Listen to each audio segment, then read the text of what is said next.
our next world champion.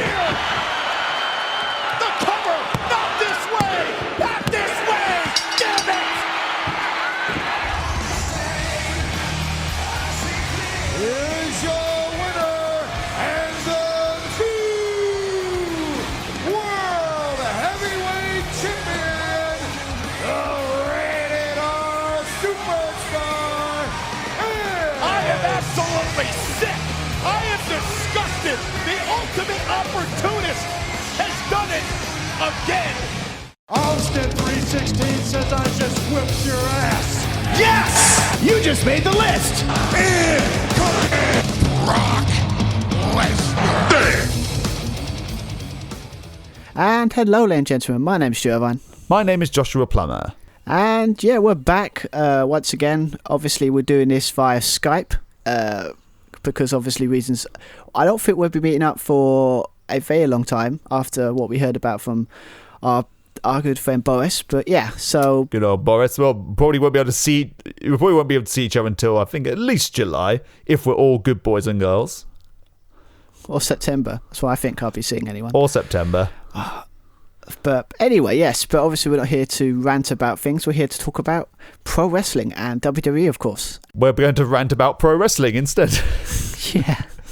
Well, we've got. And instead of talking about politics, we're going to be ranting about backstage politics. There we go. It's a nice escapism. Kind of. But yeah, we're obviously talking about Money in the Bank that Stu went ahead. So yeah. So we're here to basically talk about it. And so it was a 2 hour show? 2 hours, 20 minutes, which was very, very refreshing. It was actually. It finished like, 2 o'clock? Something like that? It was like... Well, I wouldn't know because I made the plan of, okay, I'm going to have a power nap from 9 to about 11, get up as the kickoff show's getting underway, might watch Jeff Hardy, Cesaro, that might be pretty good. But I fell asleep at 9, half 9, woke up at 6 o'clock in the morning, so I didn't watch the live show. So there was no live scoring whatsoever. So sorry, just because Five Nerds Go and all the other JSPL participants. But the scores have been done, and I managed to watch Money in the Bank first thing this morning. Yeah, it was a bit strange. I was watching it because I remember you were talking about like doing live scores and all that. And I was like, oh, it's not nothing on Twitter. I was like, okay. So I was just thinking, okay, maybe he's fell asleep. That's fair enough because it's quite late. So it happens, man. It happens. It's all good. It's all good. Yeah, we got it done. It's okay. Exactly. So the question is, obviously, when you watched it in the morning, like you did watch the Cesaro match, right? I didn't watch the Cesaro match. Oh, okay. No, it's funny. Neither do I. I mean, okay, this is going.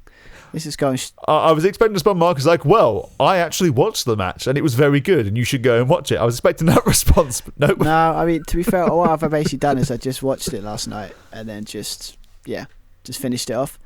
But this was a strange Money in the Bank in the sense that it was the first one, what was it? It was in two different locations, weren't they? In two different locations with the matches going on simultaneously. Which was interesting. Yeah, I mean... That was a nice concept. Yeah, I was interested to see how it would go. I mean... Well, but both were nice concepts, actually. Especially the way they did it. We'll go into it later on, but I think they did it pretty well. Yeah, you could say that. I mean... But anyway, We're torn. We'll get into that. Yeah, I don't know. But anyway, so... Obviously, most of this... Basically, like the 2/3 of the show was at the Performance Center, as it always is. Yep. With obviously the other one, Jeff versus Cesaro. That's again, never watched it, but it was nice to see Jeff's back in some way. Yeah. And it's Cesaro's wrestling, I guess. So that's good, I guess. he's just sort of there now. It's kind of sad in some ways for Cesaro. Yeah. But is he still? Because I haven't seen. This is the first pay-per-view I think for a while where I haven't followed along Raw, SmackDown at all, so I didn't know any backstory, any feuds or anything. I had a rough idea, but for example, at Jeff Hardy Cesaro, no idea what happened beforehand. The Forgotten Sons debut, I didn't even know it happened, so I looked at the card going, oh, okay, they've been called up. And MVP R-Truth, I don't know what happened there either. I thought they would explain it, but they didn't. just reasons. Nothing crazy. Yeah. Just reasons. Yeah. I mean, I guess the only thing about this is let's not mess around here. Let's just basically. Normally we're just like, what was your feelings going in? I mean, that's a good question. What were your feelings going in? Were you like, not really? Is it like another one of those shows where you're like, okay, we have to watch it, or were you just intrigued to see how they were going to do that Money in the Bank and stuff like that? I was intrigued to see how they would do it, for sure. But yeah, I was pleasantly surprised. You go in with that kind of low expectations. WrestleMania just wasn't WrestleMania for me. I mean, it had some like brilliant moments like the Firefly Funhouse using that cinematic kind of concept. If I were WWE and with hindsight, I would have held off WrestleMania even until the summer, have a big summer extravaganza, or just do a whole big old kind of production, kind of get a. I missed the ship. I wanted them to do a ship. That would have been really cool. But they didn't do that. We didn't get the ship. Fine. I'll just set up my own wrestling organization, the Pirate Professional Wrestling, whatever. It's all on a boat, They all have sword fights. And we won't have managers, we'll have parrots, that kind of. Yeah, just so you can indulge your, Yeah, loser walks the plank, that kind of thing. It writes itself. It's brilliant. But Money in the Bank, it's one of my favourite concepts of WWE. I wish they did more, especially towards the end of the match for Money in the Bank, but I think it worked pretty well. But there we go. I was pleasantly surprised, which was very kind of almost surprising nowadays, WWE. It's usually, it was okay, or at moments which are brilliant, but the rest were either meaningless or awful. Yeah, I mean, for me, it was more of a situation. That's how we look at WWE shows now. It's called, we go in with the lowest of lowest expectations. Yeah. And then, like, just because we know we're going to be disappointed in some way or fashion, so we put the level so low that when it's actually competent or good, we're like, wow, they're actually good at this. Yeah. It's like this year and last year, like the worst kind of Raws we'd call Raw is bore, and then there was one even lower, which is Raw is chore. Whereas I really don't want to watch Raw, but you have to watch it for the sake of the review, backstory, context, or whatever. When you really don't want to watch it, the same experience I had with Hell in the Cell. Apart from the first two matches, it was just absolute chore to watch it back again. I didn't want to do it. Which is a shame because I love professional wrestling, but I didn't want to watch it. It's so bad. It's so sad. We're such terrible reviewers because it's like we're supposed to be reviewing WWE, but I barely watch it, and it's just like it's like we're going in as like casual fans when we watch these pay-per-views now, because it's not entertaining anymore.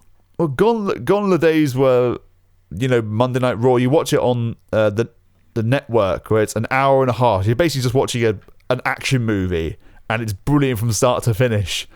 And it not too dissimilar from this pay-per-view. Again, 2.5 hours, the length of a movie, pretty good length, paced out pretty well. Yeah, I mean, so that was a nice change as opposed to a pay-per-view which has got 8 matches, or 8 is the maximum amount of matches you should have on a card, excluding WrestleMania. But when you get like 8, 9, 11 matches, 10 matches, whatever, and it goes on for 4 hours, like, this is way too long. Way too long. Yeah, I mean, given credit, as you said before, you've obviously fell asleep last night. Yep. It was like not during the show. No. You. Well, actually, yeah, technically during the show, but not as I was watching the show. No, I was just like, Josh's final last words were, "I'm just going to take a nap. See you in a bit," and then. I didn't say how long the nap would be. No, I mean, I guess in your your body played tricks on you. It was sort of going like, "Oh, just take a nap, you'll be fine," and it was like going, "Nah, I want full 8 hours, mate. I want full 8 hours. I want the whole shebang. I don't want this 4 hour crap, Nope. But anyway, could be fair though, talk about quality. I was like, let's go straight into this like first match on the card. It was obviously it was the a fatal 4-way match for the SmackDown Tag Team Championships. That it seems to be a tradition now. They always start off with the SmackDown Tag Team titles or like something like that to start off the show. Yep. Just because it kind of what you expect quality wise. But obviously we've got the new champions, the New Day, that won the titles at a random SmackDown. I can't remember what one. Was it a weird thing when they done the whole triple threat thing where one member of each team was in the triple threat, like they did at WrestleMania, where Big E won the titles for the New Day. So that was strange. Wait, I missed that. Was that like did they win the tag team match in a triple threat match? Yeah, basically the whole thing was that bits I've seen for this whole thing was the situation was that because of WrestleMania had the triple threat with just one member of each team, and obviously the John Morrison won by the skin of his teeth, literally by the fingernails, literally. Yeah. And then obviously the whole story was basically started on the Miz saying he's better than you. I bet you can't like defend. He defended them all by himself. Where were you? Sort of type thing. And then they put the one where it's like Big E, the other members that weren't in the match, put them in a tag match for the titles, but then the New Day won. So I don't see why, because obviously the Miz and Morrison kind of works, but that's just me, maybe. But yes, so we had the New Day, we had the Forgotten Sons that we know about, that have. Then we had the Lucha House Party that, let's be honest, they were put in there because one of the Usos is injured and going to be out for I think 6 months. Yep. And and obviously the Miz and Morrison. I gotta be honest, this match was very, very good. It was good, and started off like strongly and very comically. Nothing to do with wrestling, but for some reason, I'm not quite sure whether Corey Graves either just lost his headphones or fell off his chair. I have no idea what happened there. But it's I really wanted to see what happened. Oh yeah, what is going on? Is Corey being attacked or something? It was all part of the plan. It was all part. Yeah. Let's be honest. I mean, when it comes to Corey Graves, he's not the best. So it's like maybe it's like the Forgotten Sons were like, nah, we're not having you in this commentary booth this time, mate. So just purposely threw the jacket so he fell off his chair. I know. But there's a lot in the match, especially when you've got multi-man matches, and it's good logic as well. You want to try and eliminate the threat of people coming in to break up your pinfall submissions. So using the old tactic that I used to use on the Raw v SmackDown games and on the 2K games as well, you knock someone down with a finisher, then you run over, try and knock them off the apron, then go for the pin. Good logic there.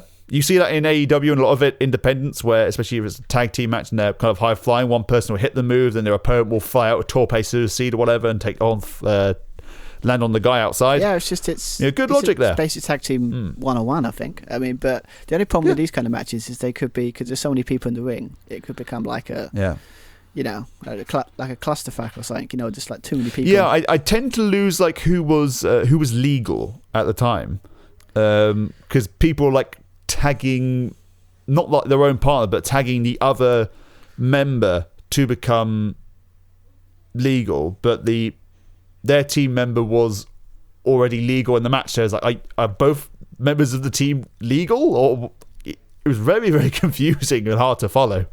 Yeah, it's the reason they don't do these matches quite often, because they're very confusing. But I mean, it's, I gotta be honest, like the Lucha House Party, I think with the MP, they were like the sort of like best thing in this match, in my opinion. They're like, maybe it's just because I haven't seen a lot of them, but it's just like, they're Grand Metalica, especially with the Spanish fly off the top with John Morrison landing on everyone on the outside.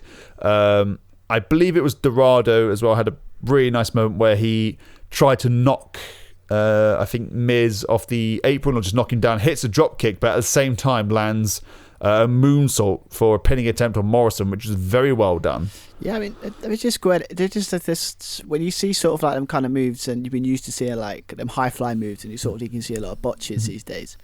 It's just they feel like when they do it, it's so effortless. It's just they could just do it, no problem. It's like when you watch Phoenix Jesus Christ, the guy's not human. It's unbelievable. How he's not in the Cirque du Soleil, I do not know. Well, he's a great professional wrestler. That's why. But if he wasn't a professional wrestler, he'd be in Cirque du Soleil. He's absolutely incredible.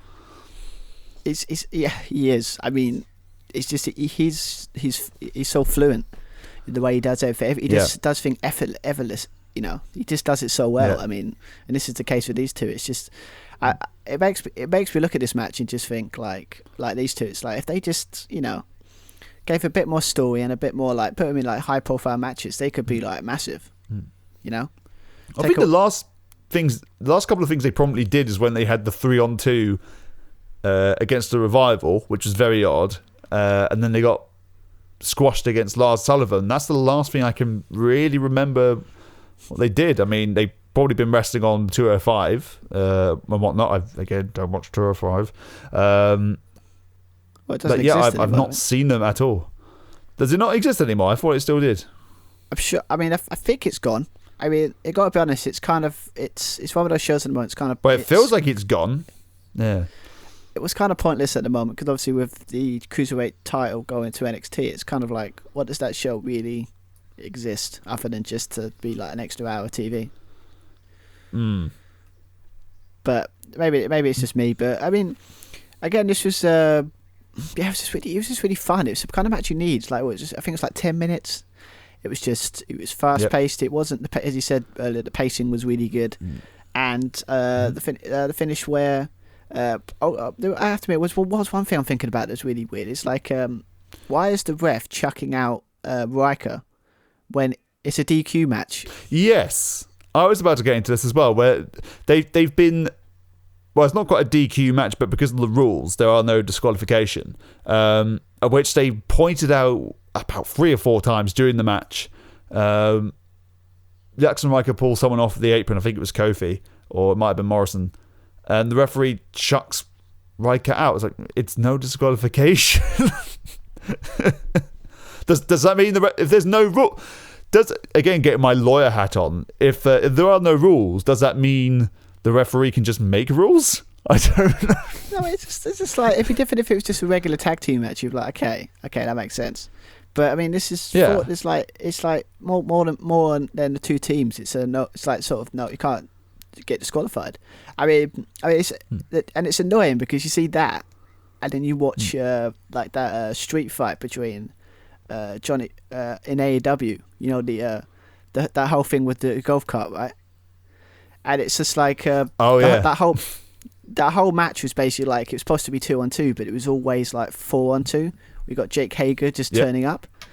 If we went by that logic, I know it's a street fight, it would just be like, oh, Jake Hager gets involved. It's like, oh no, just got to kick him out. It's like, no, they've got the numbers game, use it.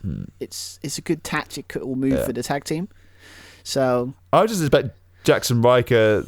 If I was Jackson Riker and the referee told me to get out in a no DQ match, I'd say, no. What are you going to do? Disqualify me? You can't do shit, ref. I'm not leaving. Just no. I so wish they did. I would love that. I mean, yes, you could throw out the match, but again, it's like, to be fair, we're talking about the same company that made you get disqualified or a no contest in a Hell in a Cell match. So, what am I thinking? Yeah, no contest Hell in a Cell 2 years running. When Brock Lesnar came in with Braun Strowman and the Undertaker, Braun Strowman and Roman Reigns the year before, that nonsense. Yeah, but I mean, again, it's like I'm setting ourselves up to just be ranting on something we shouldn't be ranting on. It's my fault again. Just blame me. It's fine. We did say this is going to be a ranty kind of podcast, as they usually are. Yeah, I think that's why people like us. Well, we could be ranting up. Do you want to rant about COVID and anything? But we could rant about wrestling. It'd be much more of a relief and something different, I guess. No, I think ranting about wrestling's fine. I like it. I think I do enough about COVID. Yeah. Ranting about COVID-19 enough at home, so this is a nice relief. But I mean, yes. Again, but they ended with a big ending by Big E and pinning Mechanique and getting the win. I wasn't surprised I knew they were going to win here because it makes no sense that they've just won the titles back, but then to lose them again, it's like it's kind of pointless in my eyes. But yeah. But I mean, it was. I can see them feuding with Forgotten Sons now, and then just getting them to win in a typical 2-on-2 match, just make Forgotten Sons look good, rather than winning by fluke, like saying Morrison and Miz were done in that kind of match, the Fatal 4-Way. Whereas New Day looking good because they overcome the odds. Yeah, I mean, I think for this again it's just a good 10-minute match. They went balls to the wall. It was fun. It was entertaining. It was like it's kind of match you need right now. Just put your troubles at ease. Watch just fun wrestling. It was high flying stuff. They were doing some cool moves, and in some ways the right team won because no one else in that match who would have made sense. So I think it was a great start. I mean, no surprise because the New Day. Fine way to start. Mm-hmm. Sorry, man, you could come. Yeah, fine way to start. I thought that was all. Nothing more to add. Oh, okay. Just trying to be, polite. Don't want to, step on your toes or anything like that. But yes. Oh, obviously after. Yeah, I think that now we're talking about ranting. This is where the rant begins. But yes. Oh, this is the match we needed as well. This is a match we need. A match which was added. It's just typical WWE. We just started the new league or the new season of the JSPL.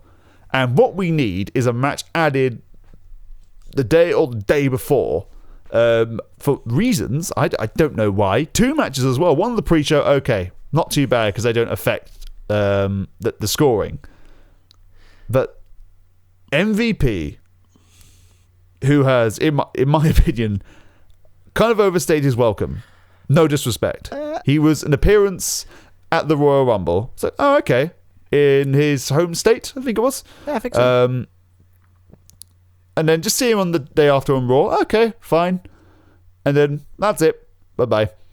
And R-Truth, who the only thing he was relevantly doing was the 24/7 championship. And he wasn't doing that. He was feuding with MVP for some reason. It's only until after the match he decided, I'm going to go after Tom Brady. It's Rob. No, not Tom Brady. No. It's the other Patriots guy. Yeah, but yeah, who he joked about was Tom Brady. Rob Gronkowski, I think it was the Gronk. That's what it was. Yes, because now he's re-signed and he's back in football apparently. So that's going to be. Obviously, he's re-signed WWE. It's like I wasn't aware he had a contract. No. Well, to be fair, well, I'm not going to go there. But anyway, this match was supposed to be, as I said, MVP versus R-Truth. Yeah. I gotta be honest. Why? I don't know what it is about R-Truth. I don't know if it's just I have no a funny bone in my body, or am I just really cold-hearted? I just don't. I don't know. It's like his stuff is funny in small doses, but in this case, it just I don't know. It felt I don't know. It felt forced in my eyes. It felt off. Maybe it's just me. The whole match felt, or the feud just felt forced. I mean, they had a moment where they're just in the ring and they're talking about balling and things. They're basically just getting slam dunk, just doing slam balling, dunks. That was 2 points. Yeah, 2 points, 3 points. Balling. No, it wasn't. It was boring. What the hell are they talking about? And then afterwards, no, that's actually not the match we're going to get. They were going to get something even better. Oh, brilliant. We're going to get Bobby Lashley. Why? The only thing I can think of now is that the match has changed just because they want to push Bobby Lashley as this big monster again, I guess. Or it's a situation of just I am really annoyed, so I'm going to take it out. This reeked of a Raw match. This is the kind of thing that happened on Raw. This was a Raw match, yeah. It's just again, I'm fed up with this rubbish where it's just this is the pay-per-view. This should be worth being on there, not just put put on tagged on and stuff. Yeah, and this match with Bobby Lashley and R-Truth was 1 minute and 20 seconds.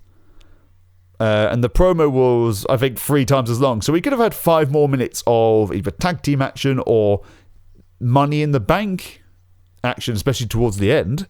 Yeah, I mean, I guess, and this is the classification of, I don't know if you have this classified as a toilet break match, if they still technically exist, if no one's actually there. It's a toilet break match if you have a weak bladder.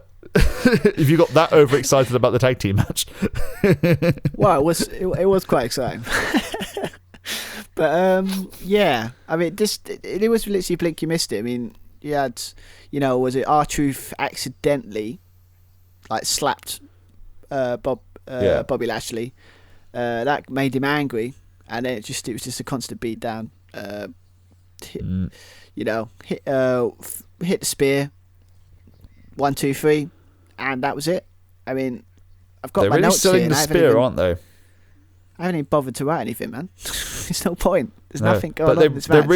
They're really selling Bobby Lashley's spear though at the moment, and it's not like driving down like through it. It's kind of almost as if they connect and then they kind of bounce away from each other so much as the Force, I guess. But yeah, I mean, it looks good because it's like the spear has looked a bit. I mean, obviously got like Goldberg's It's not spear. a great spear though, is it?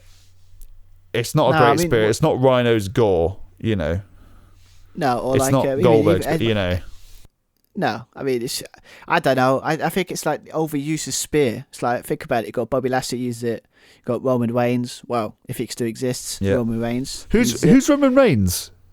Who's this Roman Reigns you speak of? I have no idea who he is. No, I don't know. He's someone. I've heard of him, but I don't think he's anyone important. Wasn't he?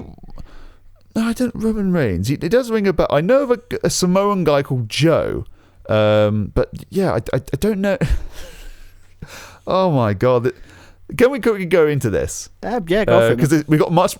It's got more talking points than MVP and R-Truth Bobby Lashley.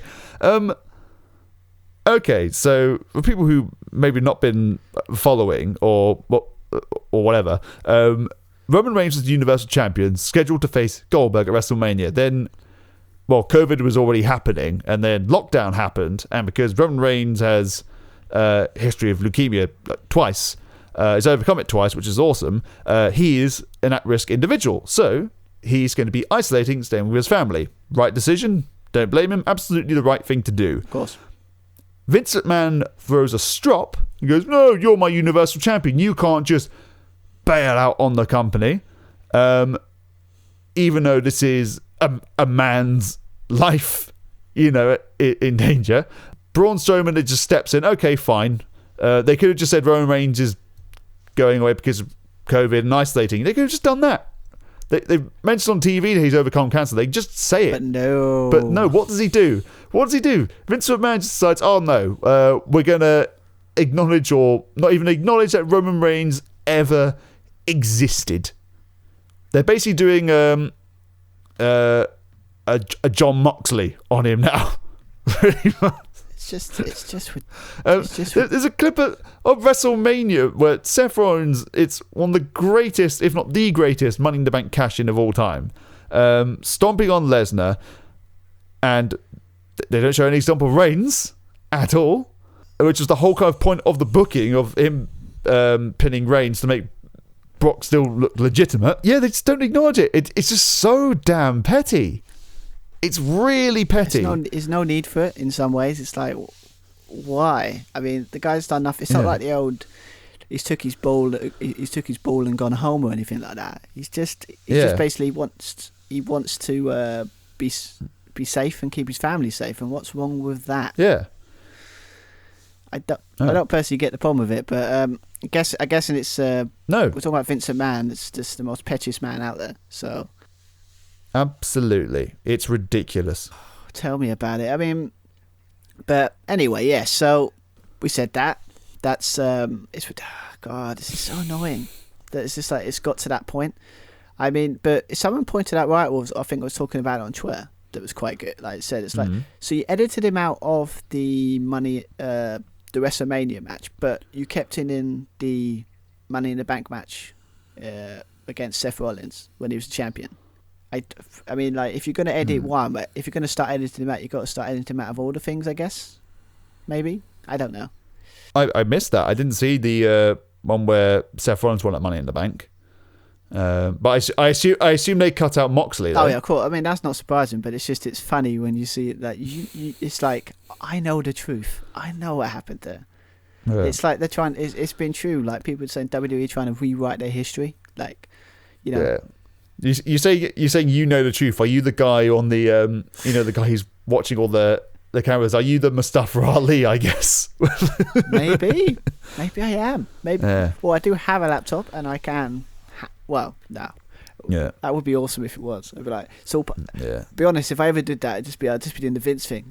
It was me, Austin. Austin, it was me all along, Austin. Indeed. As much as I overdo that, I just love that. But anyway, yeah. So, this match was it was just one of these things. Like, I had high hopes for this, and it's just like, in the sense of like, have a pay per view where every for match, MVP and R-Truth. No. I mean, I had hopes that like this pay per view would be like, okay, every match has a purpose. Yeah. And then they put this match, which it did going in before a day or so before the show. Yeah. Yeah, and it's just like. And then they put this match in. I'm just like, no, of course not. It has to be that one match. You just think, just put it on there for reasons. But I don't know, man. But I mean, another match that you could say was put on for reasons. But I mean, it was quite good in the sense was the SmackDown Women's Title match between Bayley and Tamina. That I think it's their first title. I think it's the first time she's challenged for the title, like women's title at all. I think. Like one-on-one anyway. I think so, especially one-on-one, yes. This match mainly served for Bayley and Sasha and the storyline and the speculation of will they turn on each other again, and will we finally get that payoff, that feud between Bayley and Sasha. In terms of presentation with Bayley, they're starting to make it click now and make it really work with Bayley's character. I'm starting to like it now. It's getting into a groove, and she's getting some wins. No, it's doing what I think. It's just like it's because it's not like when it comes to the women's division, it's been mainly focused on Becky Lynch. So it's like a situation where it's just like the SmackDown women's title has been like a back burner, so it doesn't really matter. So it's like, so Bayley could just basically do her own thing and sort of like just go under the radar and just like consistently do stuff, and it's really good. I mean, it's funny because we always thought that she wouldn't be a very good heel, but she's surprisingly quite good. Like really, her character's quite fleshed out now. She's very good at controlling matches because I've watched two of her matches now, one at WrestleMania and this one. And when it comes to like structure wise, she carries it quite well in my opinion.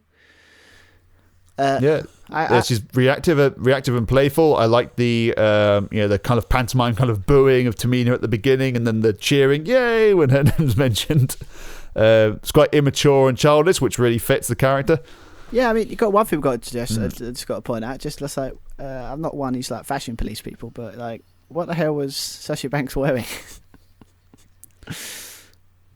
I can't even remember. It's like a red. It was something red, wasn't it? It was like a red leather, like sort of like dress with like boots, and it had like some chains with like the Sasha Banks sort of like dollars thing on it. It's like you see, you what? It's one of the things you just like sitting on. Oh, okay, I know it's a pay per view, but wow, that's an interesting choice. I wasn't particularly paying attention, to be honest. Maybe it's just me because I saw someone on Twitter put like even they noticed it. It said, "Wow, when did sort of pointed it out?" It's like it was quite like sort of that kind of thing. You like someone puts on something like, and you go, "Wow, that you can't not notice it," if you know what I mean. It's like if you see it, you just be like, "Wow, she wore that," but it's definitely not a big deal. But it was just a thing I had to point out. But what was wow about it? Because I probably obviously just missed it. I remember, it's red, and that was about it. And the leather, I remember. What was so wow about it? I don't know. Just when you in your mind, you expect her to be like dress up like just like maybe just have a like normal like t-shirt like you would if you were just doing a Raw SmackDown or something. But it was just like she went out of her way to wear something completely different. That's like a bit standout. That's fine. I don't know. Maybe it's just I don't know. I had to point it out because it was quite a lot of people on Twitter. A lot of people on Twitter did too. So because Twitter's never wrong. I didn't see anything on Twitter at all. Well, there we go. of course you didn't see it. No. Well, I was asleep. But basically, yeah, you were the smart one. You went to sleep like civilized people. I decided to stay up and watch it. But I mean, we talk about this match though. But it was, yeah, I think it was okay. It was quite executed. It was solid. But again, as you said, it was more about setting up this descent between Sasha Banks and Bayley, really, and that's in this climate, that's fine because it's not like anything's crazy going on anyway. So, like when it comes to the SmackDown division, women's division, so there was elements I enjoyed. Again, you've got the heels being clever, and that's Bayley's experience, taking out the bigger, stronger opponent's leg, hitting it against the ring post. And they were pointing out things on commentary, which was very nice. Michael Cole and Corey Graves. Was it Michael Cole, Corey Graves? I think it was. Where Sasha was hooking the bad leg. It's like, oh, that's genius. And then the other commentator points out, it's like, well, surely you want to hook the good leg because then they push off on the bad leg, make it much more difficult to kick out. It's like, oh, I like that kind of commentary. That's the kind of shit that Nigel McGuinness comes out with his commentary gems. I miss Nigel McGuinness. Yeah, I can't wait to when this all blows over and we can have all the commentary teams back again. I mean, to be fair, talk about that lower leg. I did like that counter. I think it was like Tamina was going to hit the was it a super kick, but the counter into a nice and was it knee bar that looked quite nice. Sort of, it said uses the smarts of a heel type thing. I quite liked. I mean, again, it was just. I mean, I also like the way Bayley just like shouts at Michael Cole now, because you can hear what he says because there's no crowd. So if he says anything bad, you just like, oh yeah, shut up, Michael Cole. Shut up, Michael. I heard that.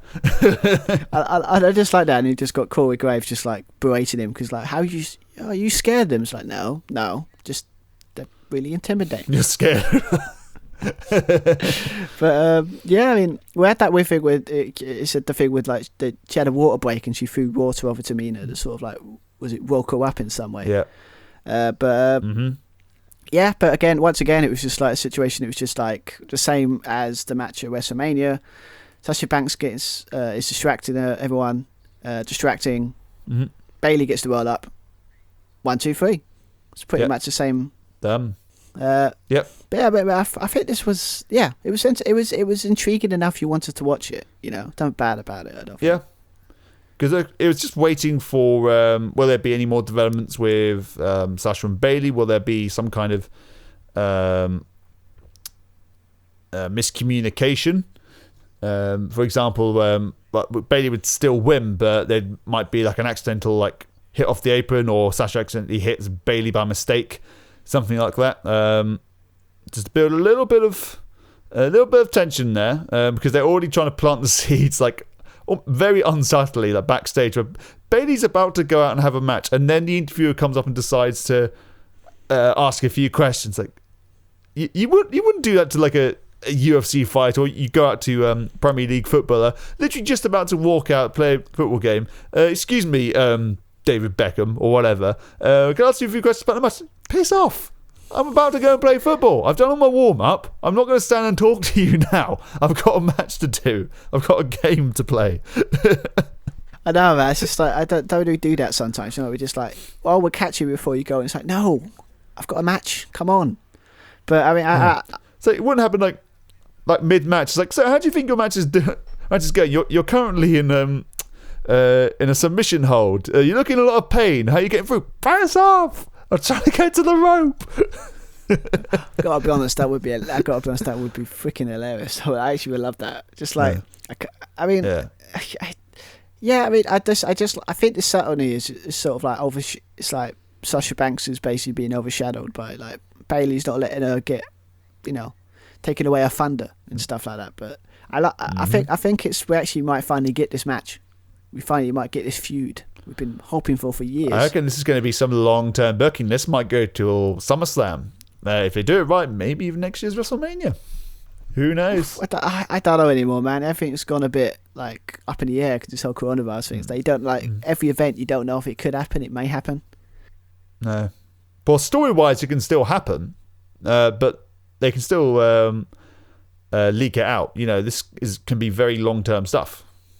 Yeah, I mean, to be fair, this sounds like this whole coronavirus thing. Like, obviously, it sucks, but when it comes to like wrestling-wise, this feels like it's this is closest to be what a winter break would be, or like a break. Like they say, an off season.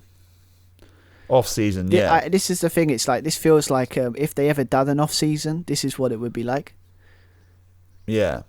Because obviously they never would, because the whole business is based around the idea of they're wrestling every day, nearly every week. So it never has like a break. But I mean, to be fair, this might prove that it kind of could work. Yeah, it could work, but bear in mind, this is not I still say it like wrestling, professional wrestling, the way they're doing it is it's not a sport, it's a TV show with wrestling involved. Hence why the schedule is constantly every week. If you really wanted to present it like as a legitimate sport, then you would have an off season, but it isn't. That's why it goes to TV schedule. It's weekly. Unless you do Lucha Underground card style, we literally have a few episodes and you end the season. Yeah, or you could do it like New Japan. I mean, maybe I just like the New Japan style of wrestling when it comes to like their scheduling. It's quiet. That's all the way through the year though. They don't have an off season. They have quiet patches, so they have like Wrestle Kingdom G1, Best of Super Juniors, but they don't have an off season. No, but it's sort of like it's paced quite nicely, if you know what I mean. It's like I don't know. It just seems like it's paced better in my eyes. I don't know. I think what this sort of like, it just feels like it could work. If it shows that all the stuff that everyone tells you that's like, oh, it can't work, it would never work. It's like it could be good. It could be good to do because it's giving people that normally wouldn't have a chance to shine. Like, when would you ever think Tamina would ever get a chance at the women's title? Let's be honest. Yeah. Because if you had like everybody else back, she probably wouldn't even get a sniff. But I don't know. Maybe I don't know. I just thought it's a thing that crossed my mind. So I guess it's one of those bad ideas that just pops into my head now and then. Maybe I don't know. But anyway, maybe well, not all my ideas are bad. Well, no. Anyway. Most of them, but thanks for the backup, mate. Quality save there. Anyway, so now the weird thing about this pay-per-view is like normally this would be like, okay, we're only in like an hour, and it's like you've got like 7 more matches to go. Yeah, we've only got 3 matches left. Well, yeah, I think it's technically 4, but they merged the Money in the Bank matches together. So yeah. Yeah, it's just weird. I mean, it's just like normally you have like another like United States Championship match or an Intercontinental title match in here, but it's like nope, none of it. So it's interesting. But obviously, next match is the match between the new Universal Champion Braun Strowman going against not the Fiend Bray Wyatt, just Bray Wyatt. No. And I gotta be honest, no surprise. The build for this is I kind of like. For this feud, it's the same as most feuds Bray has now, where it's just like, okay, he only goes against people that's wronged him in the past. Yep. I mean, I said to you when we talked on the phone like a week ago. It's just like I kind of like the trance of the the black sheep like mask. Yes. It's just sort of like he sees it, and it's sort of like it's like hypnotizing him. It's sort of like makes him when he wears it, he turns into like it's similar to like what the mask is, but just more sinister, more dark. I mean, have you seen any of the build up for this? Yeah, I saw some of the build up, especially the week before where they have the in-ring confrontation because Braun was fed up with Bray just sending like the video messages that he typically does at the Firefly Funhouse. So let's go to the ring and we'll talk it out basically. Bray comes down. And this is why the Fiend's not involved here, because this isn't a revenge kind of story. This is like it's a little bit of redemption, I guess. But it's just kind of, if he used the Fiend to threaten him to come home, that wouldn't have made sense. But he's just trying to entice him, just be friendly, like just say you're sorry, just come home. So very nice and friendly. all the puppets appear, go, come home, come home, come home, come home. Very eerie, very freaky. But that's what the kind of Mr. Rogers kind of Bray Wyatt likes to do. Whereas the Fiend is very much a vengeful monster, you know. Yeah, again, it still works. The whole thing still works for his character, that I kind of like. But I don't know what it is, but just like, maybe it's just me, but it's like Braun's reaction to it was very like, it would have been nice. Maybe it's just me if it was like he at least was tempted. Well, they teased it in the match, but I guess because he knows Bray, I guess better than anyone, for being in that faction. So he knows how Bray's mind works. And with the end of that match, getting into it, where Braun pops up wearing the Shield mask, we have that moment of, oh, is he? Isn't he? Is he? Isn't he? And then he destroys the mask, taking Bray Wyatt off guard, hitting the running power slam for the 1, 2, 3. Then that's when Bray's angry, and that's why at the end we get the flashes of the Fiend, because Braun has outsmarted him. And now Bray's pissed off. Now Braun's wronged him. Now this is where the Fiend comes into play. This is where either Braun goes after or is in a match with someone else, and then the Fiend pops up to take his revenge. Yeah, I mean, when you get like that, but it kind of works because obviously, like, when it's like, obviously except for Goldberg, when the Fiend comes to play, usually that's the end. Usually. So I tried to forget about Goldberg and Saudi Arabia in general. I tried to. As much as I would love to have a memory eraser, and hopefully that never existed, but it did. That's the only positive thing about COVID. We don't get any Saudi Arabia shows. That's good. Thank God. But anyway, but it's the ending was. I liked the ending in some ways, but then I don't know. It's just it didn't feel earned, if you know what I mean, if that makes sense. I don't know if it's what do you mean? I don't know if it would have been nice if it was sort of teased a bit more. It just sort of like 1 minute he's losing, and all of a sudden it's like he thought this plan on the spot. It would have been nice if he teased it a bit more, maybe he did, because obviously I haven't watched it like all of it, but it just felt like, oh, could he turn? But you never thought he would ever join him, if you know what I mean. It would have been, maybe it's just nitpicking. Yeah, if the match went on, I guess, a little bit longer, because we saw Huskets the Pig Boy. If we'd seen like maybe a few more of the puppets, or if Bray was winning and Braun couldn't find a way to win, whatever, or Bray kept kicking out whatever onslaught, then we could see the cogs kind of starting to turn a little bit of doubt in Braun's head. But they went with the angle where Braun wasn't going to fall for anything. Like, he was just going to completely outsmart Bray, which I don't mind. I don't mind him going for that. Maybe it's just like, I'm just trying to go for like the perfect way. But I mean, it kind of worked. I mean, we all knew Braun was going to win this because it's just like, why would he? It's like, why would he lose it now? If you know what I mean. But yeah. I like the story. I mean, for the match, I think it was just like another 10 to 12 minute match. It was quick. It was, you know, he had that.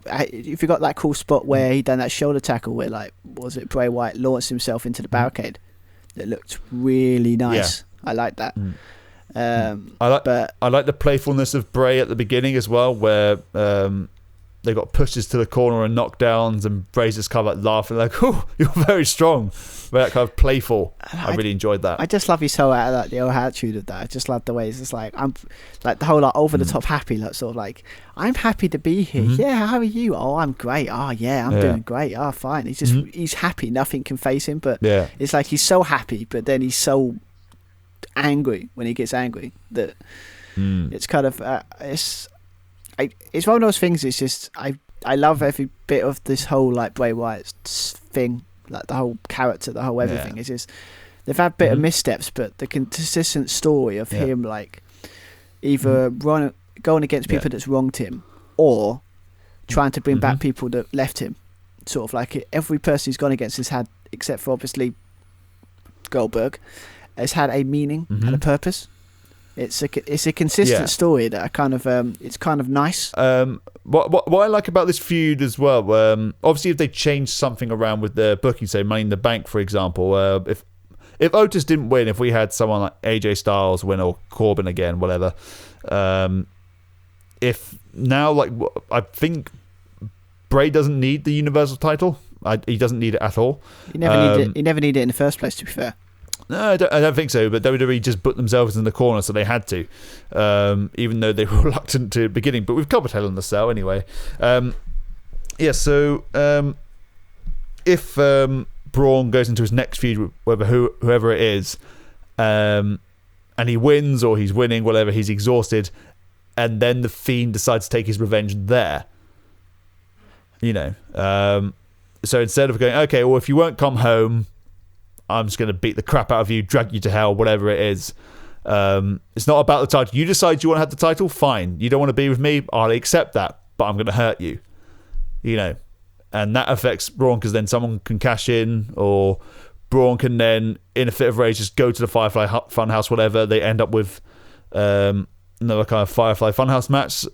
You could do something like that, where it's not about the title. Yeah, I mean, to be fair, the title does feel like secondary anyway in this feud. Universe title is secondary kind of anyway. It kind of never matters. To me, it's never felt really like a world title. It had glimpses of when Kevin Owens held it, and when Brock was defending it for when the first time he had it, it was okay. When he was actually defending it, and then Seth to start off with, okay, this is promising. But it's been so up down, and just thinking, like, with the Universal title, I've got ideas for it, ways to fix it. I might even write an article about it. I don't know. Little plug subtle, there. Very nicely subtle. Subtle kind of thing. Yeah. So we'll get into that anyway afterwards. But I think that the feud doesn't need the Universal title kind of anymore. No. If they want to continue the feud, it's just revenge now. That's all it is. It's just blind anger. Yeah, that works. I mean, I think again, I'm a huge fan of Bray Wyatt and this whole Fiend. I just think it just, like, the story works. Mm-hmm. And it's just like, it's a nice change of pace where matches, every person with Bray Wyatt, it's just like every person who's gone against, it's like, it matters. It makes sense. Yeah. It's not like a random, like, oh, okay, like, it's ironic because it's like with Braun Strowman, it's like, how do you get this out? Oh, yeah, just a random match. Just add it for reasons, But, yeah. I think this was a fine match. It wasn't exactly. I think there's more to come with this one, and I'm kind of excited for it. Yeah, but I agree. But yeah, and obviously after this one, we had the other world title, obviously the WWE Championship, with a feud that I was actually really looking forward to. Yep, good way to start Drew's title reign. I think the right choice too. Yeah, because obviously it was obviously Drew McIntyre's first start defense. He said against Seth Rollins. That I think it's like it works because Seth sort of like he is, as much as he's not the most popular guy these days because he runs his mouth on Twitter. As Drew pointed out in the promo, which is brilliant, it's like the problem with Seth is he likes to run his mouth. It's like, yep, that's kind of what got you in trouble. That's what gave you heat, Rollins. He pointed it out quite rightly. Yeah. Well, that's why he had to turn heel in the first place. To be fair. Because everyone's booing him, but well, when people could boo, oh my god, I miss fans, I miss people, I miss people so much. Oh god, I'm gonna be stuck here for anyway. Yeah. And enough moaning, but yeah, I mean this one, I like this because introverts are loving it, but there we are. Anyway, I just like this feud because it's like it's very simple in the sense of like obviously Drew's like it's a simple thing of like. The title, whoever has the old Austin thing where whoever has the title has the power, and who has the power has the title. That's what this feels like. It's like Seth's going against Drew not because he doesn't like Drew, it's because he needs that title, because he needs the power, because he wants to be the leader. Yeah, they did the angle where I think it was the week before or the week prior where Seth had that sit down interview going, I'm not doing it because I want the title, which is again is his delusional thinking. The WWE needs me to be champion. When you're WWE champion, you've got a target on your back, and Drew's not ready. In Seth's mind, Drew's not ready to have that target, whereas Seth is. He's been there and done it before.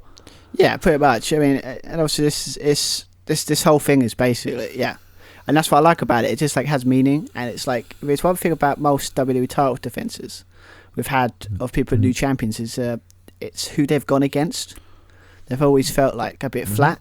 But I'm liking it that it looks like they're really taking the Drew's title reign seriously and put him against someone that's like really good.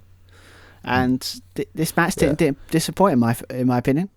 No, this was solid. I enjoyed this match. Nice back and forth.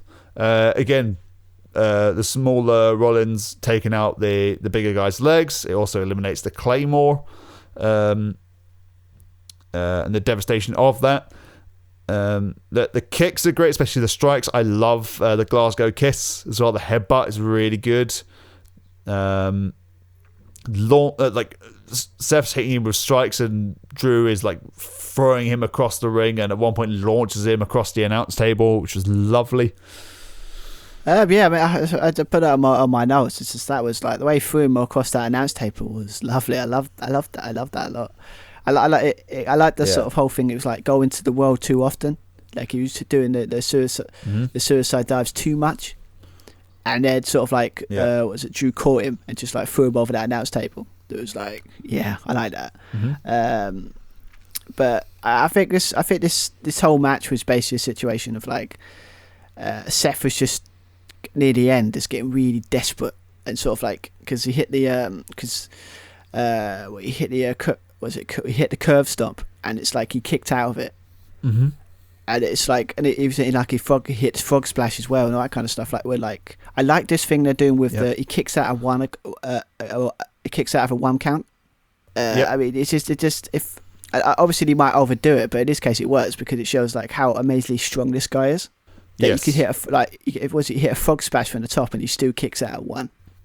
And then the last bits of like desperation, like towards the end, where someone hits you with a devastating move and you're about to fall. If you fall to the ground, you're going to get pinned. So the last desperate act, it's almost like you've got like a momentary second wind.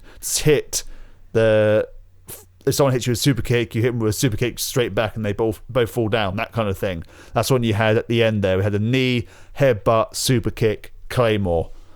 Lovely. I gotta be honest, like it's just that that sequence was really well executed. It's just like I think something right. Yeah, these two have got good like chemistry. Yeah, well they feuded each other. Well, we all remember that feud that kind of never ended with Drew, Dolph, and Moxley, or then Ambrose. Yeah, but I think that was different because it's just like it was all about like Shield versus whatever that, I can't remember what that group of that name when they had Braun Strowman as the leader. I can't remember what it's called. Dogs of War, that was it. Dogs of War, that was it. Oh god, that was horrible. They should never have done that. But yeah, I don't know what it is. It's just like I like this because like Drew looks great. Seth doesn't look bad in defeat, and I sort of like the sort of like snippets at the end of what kind of champion Drew is. Very like humble champion, yeah, and he's like thanking Seth as well. It's like you've made me look good. You're making this championship legitimate.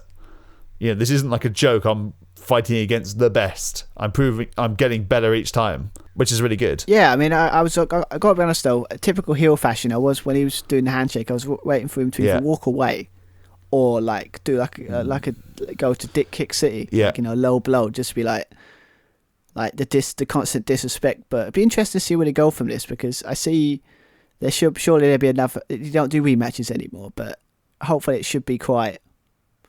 There should be a rematch because it's like this is the kind of feud that the WWE title should need. It's like it needs good, consistent, high quality matches and good feuds. And this could be one of those like feuds that could really like legitimize Drew. I think so. Who do you see him going up against next? I mean, it depends on obviously if we're talking about like who's available and who's not safe and all that kind of stuff. I mean, you got Seth, but I think a match against Kevin Owens when he comes back would be good. Obviously, you've got AJ, AJ as well, and all that kind of stuff. It's just like there's so many good competitors in that Raw dressing room that could like if you got there's 2 or 3 there. That's like what 2 or 3, 4 months of good, solid work that's gone against you for the title. I can see either AJ or.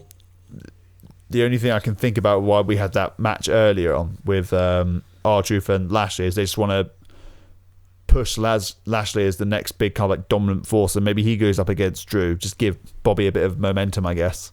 Yeah, but I don't know. Again, it's just not, maybe it's just I have a bit more respect for the title than WWE do.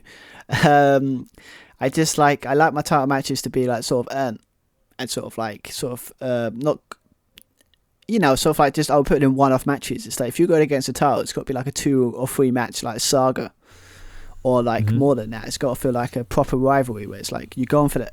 That's why I like this feud a lot, because it's like he's not going for the title because of he won a match and that was it. He's going for it because we did, but it's like he needs that title because what it means. So like if he's chasing it because he needs it, it makes the title feel so much more important. So and it's just the title. It's the first time in a while that WWE title has felt important again. Like it's not a back burner, which is good, and it's actually being defended, which is good as well. Yeah, it's nice to have it on someone that's around. I saw before I watched the Money in the Bank ladder match. I was just scrolling through Facebook, just procrastinating as I do, and someone was writing a post about them being pissed off about something. I think this guy is a wrestling fan, so I assume it's something to do with wrestling. And a horrible thought in my head is like, okay, either Corbin's won Money in the Bank again, or Brock Lesnar has returned and won Money in the Bank again. I'm like, please no, don't ruin a good show. Don't do that. And luckily they didn't. But they did make an interesting choice, especially with the men's one. Are we going to get into that match now? Oh, yeah. There was nothing else. I mean, the only thing leading up into this match was that R-Truth wants to go for the 24/7 title, but we talked about that earlier. So how much is yeah, but we don't want to get into that. Let's get into the stuff that we want to talk about. But yeah, I mean, this was... I kind of had to describe this match, or if it is a match, or just... Because it is 2 matches in one, really, isn't it? I kind of like the thing where it's just like this. It's like it was blatantly set up as like a video game of like it's a mix between like 2K, a 2K game, and sort of like a bit of thing like the Raid. Yeah. Do you remember that Super Bowl advert they did? I think it was in '99, where it's Austin, Taker, Kane, Rock, Mankind in the WWE headquarters go, oh, we're a non-violent form of entertainment, and then just clock someone with a steel chair. So basically what you're saying, this whole match is basically like that advert, but just done for nearly an hour. Yeah, well, someone gets thrown out of a window at the end of it as well, with Vince McMahon watching on. That person died. Oh, it's like that famous meme, that one where it's everyone says like they have a business meeting. It's like, oh, and it's like some like there's a picture of Vince like going, oh, we should do this, and another guy, well, actually, like, should we do this thing because it makes sense? And then there's a picture of Vince looking at him and chucks him out the window. So it's like maybe it's that. But I mean, the start of this was like I kind of like I liked that the women were down in the lobby and the men's were in the gym for some reason. I like the sort of graphics for it as well. Again, it felt like a video game. That did feel like a video game, or kind of, it was either like a video game or like place your bets kind of thing. Have you ever seen the film Rat Race? It's like that kind of thing. It's like, who are you following? Yeah, that's another quite underappreciated comedy film. Very star-studded as well. Yeah, a lot of people. Anyway, we digress. Anyway, but yeah, this is what I like about it. It's like, yeah, it's like a start of a race, obviously. But then it's just like, I think the person that stood out for me in this match, or on the women's side anyway, was Asuka. Asuka, mate, she was having a time of her life in this match.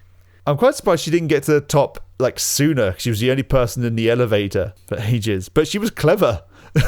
Yeah, I just love it. It's just everyone's like heard Asuka's music, and it's just like everyone's looking around. They're like, oh, she's on the balcony.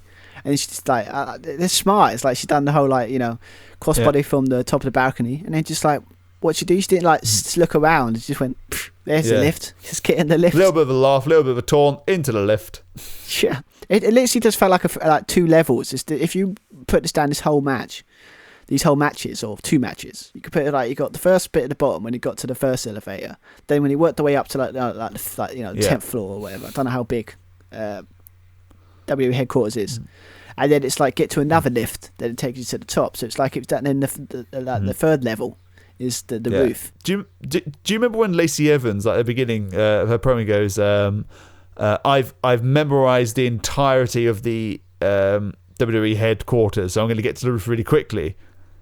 And then she starts asking, like, where's the roof? Don't know where it is. Like, have you just either completely forgotten, or was that just bullshit? You know?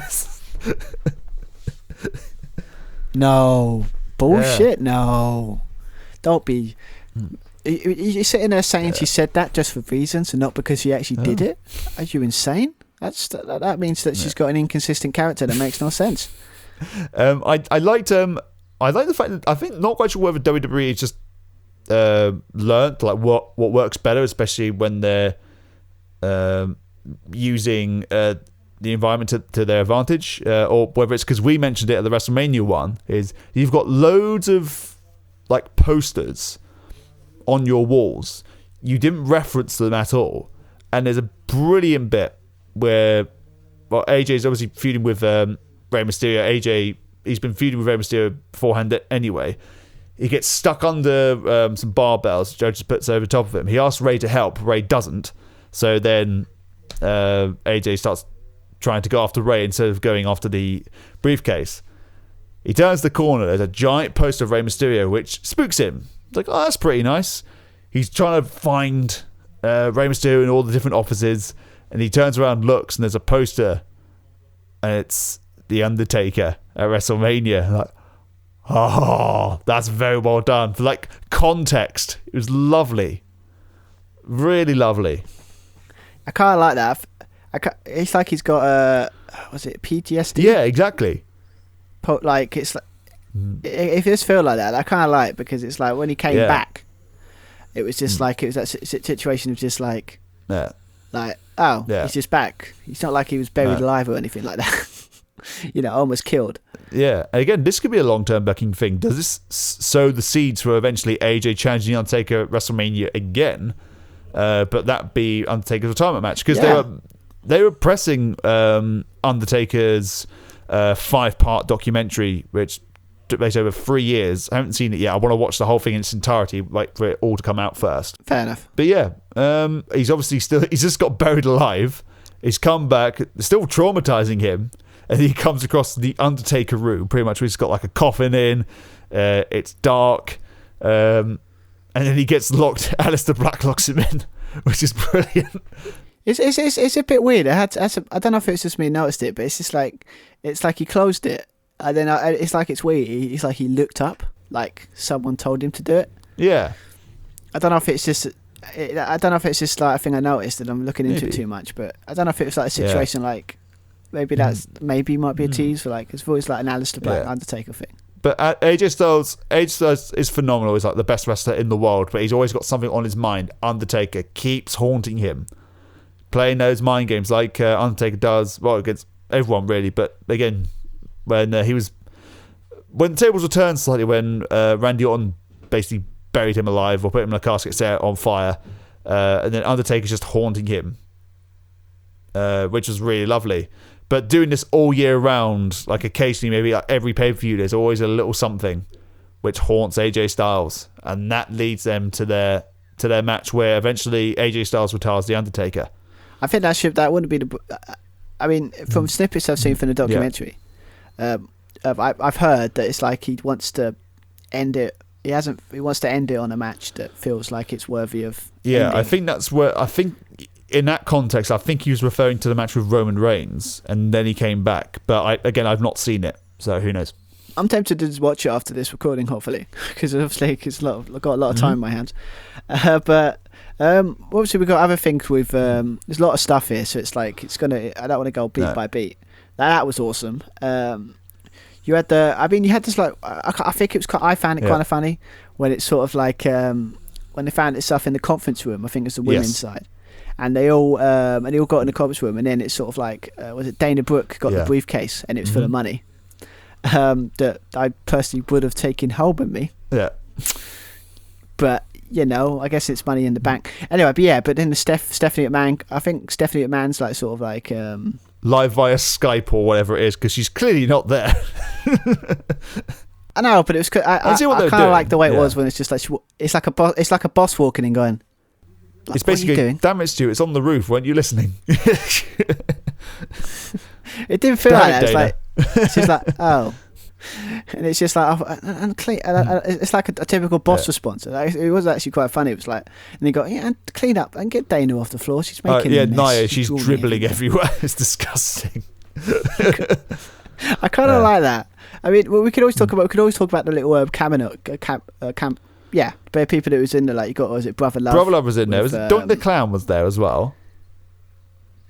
Was that Doink the Clown? That was the most creepiest thing I've ever seen. Was it Doink the Clown? Because I thought Doink the Clown died. I thought he died years ago. No, I think that wasn't him. Was that someone else? For me, I didn't. Obviously, that's what I thought. But I looked at him. It's like that's not. I wouldn't surprise me if they just like painted up some random person in that sort of face paint and sort of like sort of meta. Like we understood it, but like it's not. No, I don't think it's him. I don't know why Brother Love was there. That was really odd. I like the appearance of John Laurinaitis though.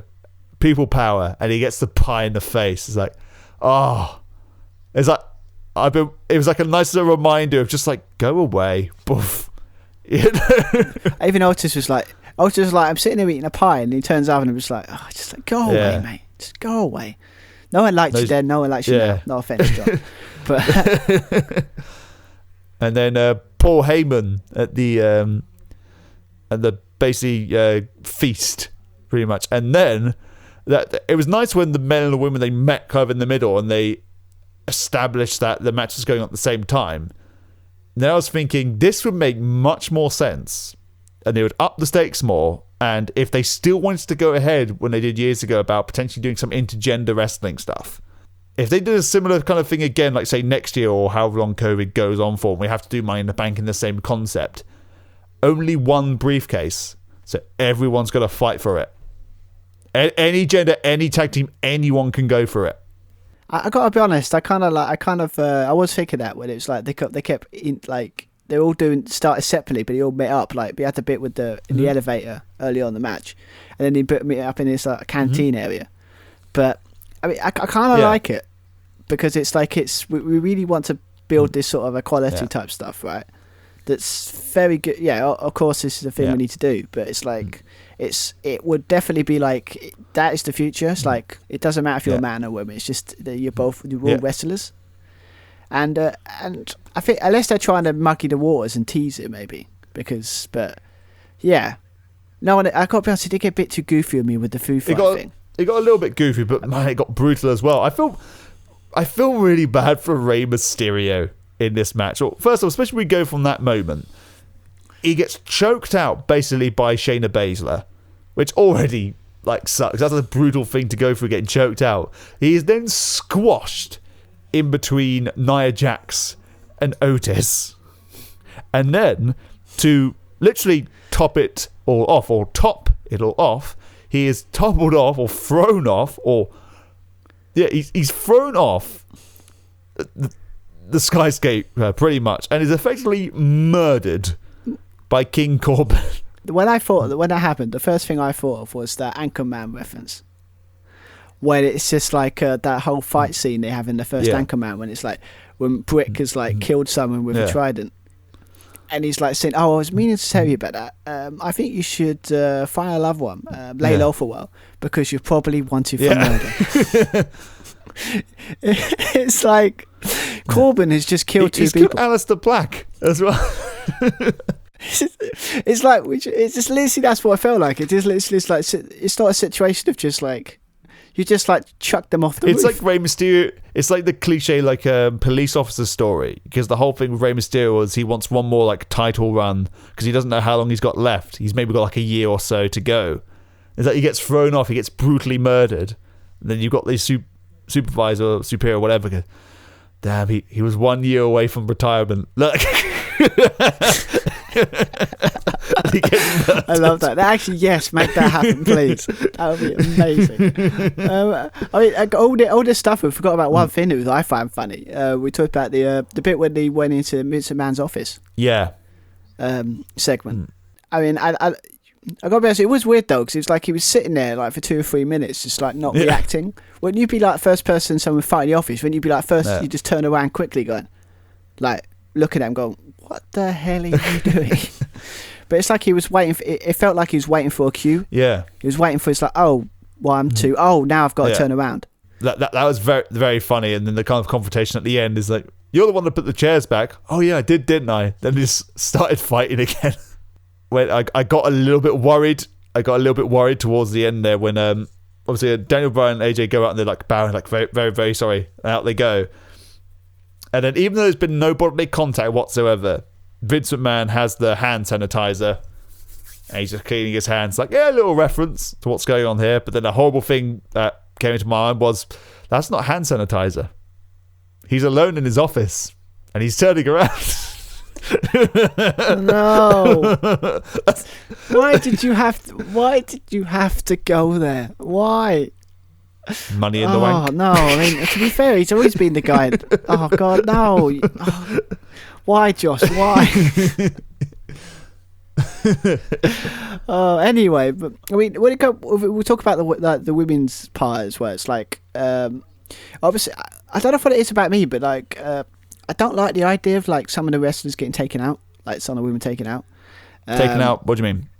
Because obviously you got was it Carmella got taken out by Nia Jax through the table in the food fight segment. Dana Brooke got taken out because she slipped over. Basically slipped on a wet floor. She looked a bloody idiot in that match. Like, she really forgot where the briefcase was. Thought she'd won it, even though it's on the roof. And then, even though technically she was the only one that complied with continuity, there's a janitor there who's cleaning the floor. People are wrestling across it. They don't slip over. Yet Dana Brooke comes in a minute or so afterwards when everyone's already fought on it and then slips over. It's like, well, fair play. You're the only one that's stuck to the logic there that the floor would be slippery. Yeah, I mean, I don't know what it is. It's just like, I don't like the idea. It's like all the men, when they came up to the roof, were all in the match, right? Pretty much, yeah. And then but the women, there were only 3 of them. Yeah, I was waiting for Shayna Baszler and Carmella to come back up. I expected like Carmella maybe not to be because she was decimated through a table. Okay, fine. But I don't know where Shayna Baszler and Dana Brooke obviously slipped over, twisted her ankle, I guess. I don't know, but no idea where Shayna was. I was expecting her to come out. I was expecting her to come out of the blue, to be honest. Just like kind of jump up behind Asuka, grab hold, put her in the chokehold. Yeah, and just like win the match out of nowhere. But I mean, it's like she just disappeared. It's like I think they took her out, but then you expect her to come back near the end, but she never did. It's very strange. But they finally got to the roof. Yep. I mean, the women's, it was just sort of a situation of Asuka got there. She got Nia Jax, was, you know, who else? Nia Jax and Nia Jax, Lacey Evans. Lacey. Yeah, it was just them 3, and it was just a situation of just like, I don't know, it just felt weird. It just like it's like they went through all that, and then it's just like they get to the roof, and it only lasts just like 3 to 5 minutes. Yeah, and there's no like ladder spots or anything. No one gets hit with a ladder or from the women's side of things. No one like runs up a ladder, uses a weapon, goes through a ladder, takes a leap off them. Nothing. I mean, I get that because obviously it's not exactly like really large at the top of that roof because it is quite small. But I don't know. It just felt like they got to the roof and they were like, "Oh, okay, we got to the roof. Okay, it's like looking at their time and going, "Oh crap, we've gone over time. Okay, it's cool. We'll just end it here." Yeah, it's a 2.5 hour show, 2 hours 20 minutes. You got plenty of time. I was enjoying it. You could have put another 20 minutes on this match. I would have enjoyed it. But the women's like were, that would have actually worked, actually. But yeah, but just like they felt like it, for a show that they had so much time, they could have. That bit felt rushed to me. It was like these sort of like finish it. It's like you got fit near the end when sort of like, I like the thing where they got the ladder, but she pushed the ladder down on Nia Jax, so it stops her from getting up. That's quite I liked, but I don't know why Asuka was pushing Baron Corbin off. I mean, no one wants Baron Corbin to win the match, so fair play. But why she was pushing the male competitors off the ladder, that made no sense. Unless, of course, there was only one briefcase. Yeah, that was a bit weird. Or maybe it's just maybe she's just reacting like we all think of Baron Corbin. Like, oh God, no, anyone but you. But that's what it felt like. It was just like, I'm trying to get. For me, it felt like Asuka was like, oh, for God's sake, man, I'm trying to win this match, and you've decided to come and kick him in the face. Like, go away. Yeah. I was expecting like green mist or something. That would have been even more funnier. Green But, mist, he stumbles back that's, and he falls off the tower. Yeah, and then and then we just got to do 3 funerals. That's probably too close to home, I guess. But so obviously Oscar after that, and then Oscar climbed, got the briefcase, and I have never heard Michael Cole be so not happy about it. It was so bland. It was that kind of thing. With his It's reaction. like it's the sort of kind of line that was like taken from a recording of the 2K video games. It's like, we have a winner here, Yeah, I just had that. and Asuka has the win. It's very just like, oh, no emotion whatsoever. It's like the ending of when you've concluded a match on one of those wrestling games. Yeah, it's like when you've won the title, and it's just like, oh, you've won the title. We have a new yay. world champion. Yeah, it felt, I don't know, monotone, if that's the word. Yeah, it just felt like, I just had to. It felt like he just had to do it. What another incredible match. I mean, I get it if it was pre-recorded, because obviously it was, but I mean, it's just like, put a bit more effort, man. But it's only a nitpick. But I mean, Oscar winning it, it's fine. I mean, because obviously you had a situation of it was either her or Shayna Baszler. But I just for me, it just like feels like Shayna Baszler is just once again another wrestler from NXT. It's become like everybody else. Yeah, it's kind of, you're the MMA wrestler. All right, like the kind of credible threat is kind of gone now. I guess she's just going to continue to feud next with Becky. Surely, then that's the next thing they've got to do with her. Surely. I mean, what I've heard is obviously they bigged it up bigged it up where it's like she's going to confront the Money in the Bank winner. Yeah. But I mean Oscar and Becky Lynch have had good matches, so it wouldn't have been totally bad. But it just, for me, it was just like another example of someone coming up in the main roster. They're awesome. They've been big builds. They've got they could probably push them to the moon, and then they give one loss that made no sense. And then put them in a Money in the Bank match, and they don't win it. It just obviously they can build her up again, but it's just like she's become like everybody else, and it's again frustrating. But Oscar winning it doesn't bother me really, but it's more about Shayna Baszler for me that should have won this match, or should have at least be in the ring when it happened. Yeah, I have no idea where she got to. So probably too busy choking someone out, I guess, maybe. I don't know. I don't know, or maybe she just thought, "What am I doing here? Let's go home." So I'm going to go back to NXT. I don't know. Just do that. She should. She really should. I mean, especially with Charlotte being there now, and obviously you got Shirai and all kinds of people in there. Like literally, it's that division is always in NXT is amazing. It's always been good. So if you imagine Charlotte that's what I mean. It's like NXT is like the standard of good wrestling, and you know how to book their stars. It's not as good. It's not as good as it used to be, but it's still quite solid. Speaking of NXT, very quickly, think something you should check out if you haven't done so already. Have you seen Killer Cross's debut? I've seen a video of it. I've seen he's a theme. Yeah, his theme with Scarlett Bordeaux, or just Scarlett, and she's lip syncing, which I thought was a little bit cheesy. And on the second watch, okay, I can see that working. And then the big old lights, display out. Okay, yeah, I can see that chant kind of potentially working. I'm loving that tune.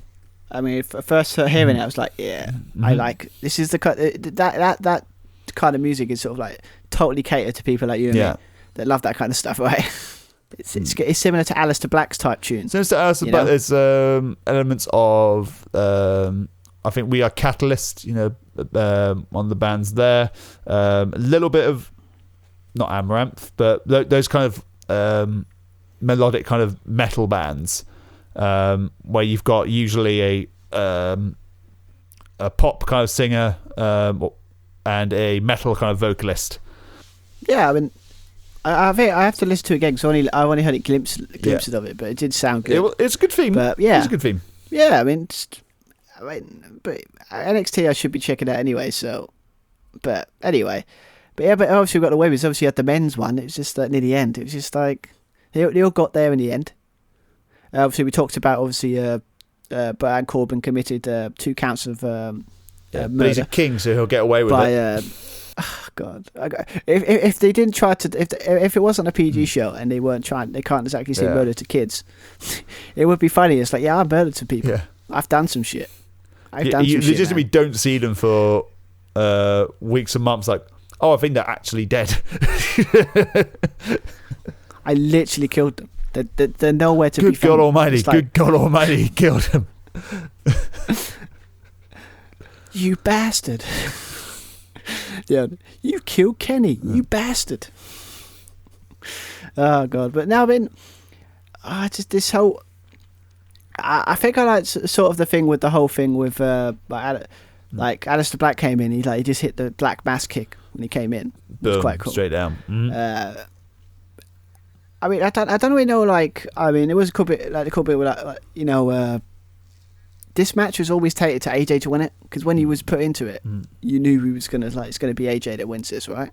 I didn't expect Otis to win it. I would have liked Aleister. Obviously, I would have liked Aleister. I would have liked Aleister Black to win it, because that makes kind of sense. If someone's down, they've just had a Herber match.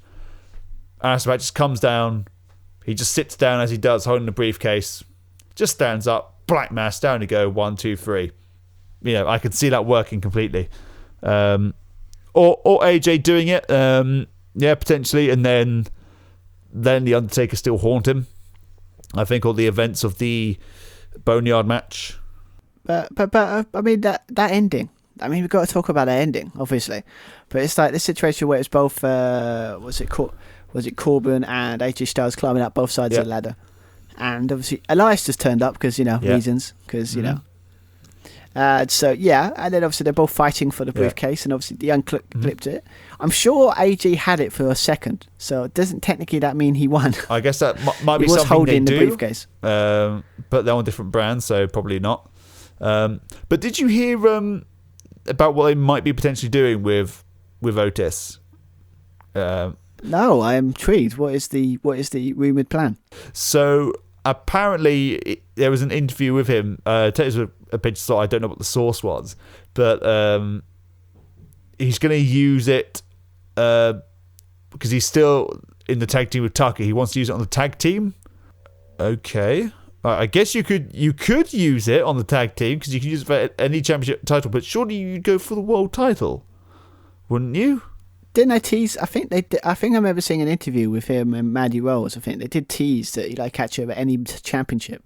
But then doesn't it degrade the sort of importance of winning it, wouldn't it? Exactly, yeah. And you're just going to use it on the tag team, especially when I guess he's doing it to show that the tag teams really mean something. I mean, that's why the Revival left, for God's sake. It wasn't that they were, it was part of the way they were booked, but the tag teams in general, how it was booked, it felt like it didn't mean anything. No, I mean, if you see the pictures of that was released online, it's sort of what they wanted them to be wearing, and that it wasn't like a parody or anything. It was a legitimate thing to come out. I was like, are you kidding me? This is the most ridiculous thing I've ever seen. Yeah. But did you hear the logic behind it of why they did that? Why they created that idea? Because they wanted to go for the angle about the Revival being fed up with people thinking that the tag team division is a joke. So they're just going to treat it as a joke. So they're just going to dress silly, have all the glow sticks, rap, all sorts, It's like, okay, I can sort of understand that logic, but that's not who the Revival are. I mean, they can do comedy, but their strength is that good old classic Mid-South kind of NWA old school wrestling. Yeah, I mean, because it's kind of needed, because obviously you're sitting there seeing in other divisions, like obviously in AEW, that's, I think, killing it when it comes to their tag team wrestling. They fit right in with that, to be fair. But I mean, no, I don't. Otis, mate, no. I mean, I got to be honest, I don't. This might sound really harsh, but when AJ had the briefcase, then he slipped and Otis catched it. I've never laughed so hard in my life. I don't know why it made me laugh. It's just I'm sitting there at 2:00 in the morning, just sitting there laughing. Like I think it was more like they've given it to Otis. Yeah, really. I was quite surprised there was no kind of backlash or whatever. If Otis caught it, maybe AJ just trying to snatch it back, trying to wrestle it back, perhaps. But there was nothing. It's like when Shayna Baszler lost to Becky Lynch. She was just kind of in the corner, oh my god, oh no, sad, oh no, oh well, out the ring I go. It's like, no, you'd be pissed off. You'd try and attack back or try and snatch the briefcase, whatever. I mean, you're surrounded by ladders. Smack them with a thing, something. I know. You know? I know. It's just I don't. This is going to sound really disrespectful, and it's not because of I don't like Otis as a character. No. Because I really do. He's hilarious. I think he's probably the best character they've had in a long time. Yeah. But I mean, Mr. Money in the Bank, potential world champion. I mean, no. I mean, it's not nothing against the guy, but it's I don't know what it is. It's just that you need a lot of work. Yeah. To convince me that he could become world champion. It's that's, and it's not because disrespect for him, because obviously everyone wants to be a world champion, but you kind of have to work on it. And maybe you could do if now he's got the briefcase, but it's just it's like sitting there saying, like, per example, like everyone liked the Scotty 2 Hotty with the worm, right? Yeah, he was popular back then, but you don't give him world title matches. No. Well, it's like The Rock or the People's Elbow, and you don't give them. Oh wait. But it's the no, mate. Come on, get out of that one. But just you comparing The Rock to Otis? No, entertaining, not as entertaining. Yeah. No, but the point is, it's just like it's too early. And if it was, if they didn't, what worries me, they didn't do that because he have any plans for him. They did it because they wanted to swerve us in some way. Something different. Just when you think you've got all the answers, we'll change. Again, there's nothing wrong with predictability, so long as it's good booking and it makes sense. Yeah, I mean, maybe on Friday when they go back or SmackDown, you might explain it. But I think why I was laughing was just like sort of the ridiculousness of it. It's like, no, Otis is world champion. Sorry, no. No. I mean, it would be. It's one of those things you can sit there. If it happened, you'd be like, "Yay, I like Otis," because it's a good moment. But then when 2 seconds later you realise, like, what the hell? But yeah, I mean, we when it comes to prediction wise, we totally got this wrong. Yeah, we got this completely wrong. Although we didn't do too badly. No, I saw the scores. For what obviously I think we would have done 10 times better with we got the Money in the Bank winners, because we pretty much got most of them right. Pretty much, I think only a handful of people got only just one. I don't think anyone predicted Otis. I think a couple of people may have got Asuka. I mean, at least Asuka wasn't a complete surprise. No. I mean, it was more like but it wasn't like a confused face. Like, yeah, it was either Asuka or Shayna Baszler. That made sense. Obviously, I preferred Shayna. It makes more sense for Shayna. She needs it. But I mean, take it. Now we always talked about the whole thing. What do you think of this match? I don't know what to think about it. I have no idea. I thought it was a good step in a direction where, in terms of like pre-recorded stuff. I thought it was much better than the Last Man Standing match, which went on for an age, and they just kind of stayed in the same room for ages doing kind of the same thing. This was very well paced. I thought at the end it was just kind of too rushed. They did too little. They should have done more with using the ladder, and making that a big importance. That the ladder, you've got to climb a ladder to get the briefcase. And play that a lot more. But I actually enjoyed this match. I liked that they merged the two matches together. They had scope to do more things. You could have had, for example, Baron Corbin and Shayna Baszler working together. You scratch my back, I'll scratch yours. Well, we did have that. You did have that bit halfway through the match. We had Nia Jax and Otis just staring. Yeah, we'd see that. I mean, I don't know if they're teasing it. I mean, again, I'm not saying Nia Jax versus Otis is a match I want to see, but I mean, I gotta be honest, it isn't a match I want to see. But I've always wanted they've been teasing it for a year or so now, a couple of years. When he had the thing like Becky, and John Cena. And sort of, and sort of the rumors of having Seth versus Becky or something, or that kind of stuff. It's it could work. I think the problem is it's just like everyone sort of looks at it because it's the women versus the men. It's like I think it could work. Yeah. I mean, it kind of worked for China back in the day. Yeah. I mean, she wasn't the greatest wrestler in the world, but she had the look. You go, my God, she's bigger than like most average guys, I guess, or slightly a lot more muscular, a lot more leaner. So yeah, for sure. And you had glorious moments. Like one of the best matches at WrestleMania a couple of years ago was the tag team match with Kurt Angle and Ronda and Triple H and Stephanie. And it was great because you had Kurt Angle beating up Stephanie McMahon and you had Ronda Rousey kicking the crap out of Triple H. It was glorious. It was wonderful. It ticked all the boxes. I might go back and watch that match at some point. That's really was a good match. It was great fun, that one. But yeah, it's just, I don't know. I kind of like the idea because I think it's the way to go. I think it's, if you really want to have true, like, I know, look at us getting all political and sort of like philosophy, but like, if you want to get to that point where it's like you treat the men and women the same, this is the way to go. The proof that they're not just men and women wrestlers, they're just wrestlers. Yeah. So, I mean, I don't know if it's just we're trying to look into it too much. It probably is. But, I mean, it seems like they teased it quite nicely. And it looked quite... I was watching that match thinking the same as you said earlier. It was just like, well, I wonder if it was just one briefcase. Yeah. That'd be even more interesting. And they've all got to compete for it. Nah. Yeah, I mean, maybe that's maybe like a tease for like maybe not to do Money in the Bank, but sort of do it for like a title match. Maybe do like a thing where it's like put the, I don't know, the Intercontinental title or something, or title where in a ladder match and then put men and women in it.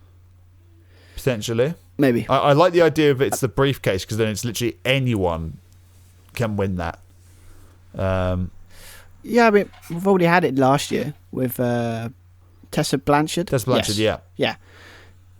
When she won the world title, Impact. That was like, I know it's not the first time a person won, but it was just like, it was kind of like a milestone that you can. And most recently, if you haven't seen it already, Will Ospreay and B Priestley, lovely. Yeah, I mean, I think it can be done. I think it's just, you've got to change that kind of mindset of sort of like, but you know, women versus a man, sort of that kind of thing. It can't be done because we live fucking wrestling, man. It's the perfect medium for it. Because I was watching in that match with Will and B, the part of me was like, oh, that might have been a bit too far. But then looking back on it, and you think, oh wait, it's just wrestling. It's not real. Like Will Ospreay hasn't actually elbowed this woman in the back of the head, knocking her out with this strike. That's not actually happened. You know, this is there may have been a bit of contact, but there's certainly some kind of give, you know. No, but it's the old like sort of is that thing. It's just, you can't do that to a woman. It's like, obviously not, but in a competitive wrestling match, it's context is key, you know. Yes.